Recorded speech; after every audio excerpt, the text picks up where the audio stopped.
Yep. I think we're good to go, Officer Dan. Good. Hi there. Just doing a little experiment. Cherry bomb. Bulldog fireworks. Watermelon. Browns Independent. I don't know if I can say that. But welcome to Ted Bangerster's YouTube channel. We're going to film it in slow motion. Got a 12-pound watermelon right there. And hope you enjoy the show.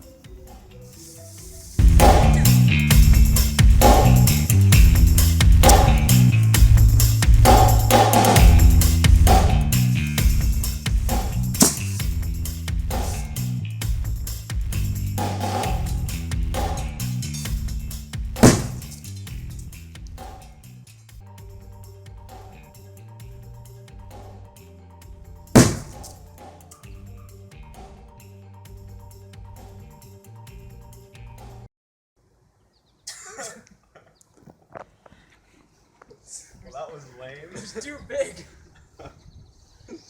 Oh well. It's better than nothing. Oh, it stinks too. Well, one ruined watermelon.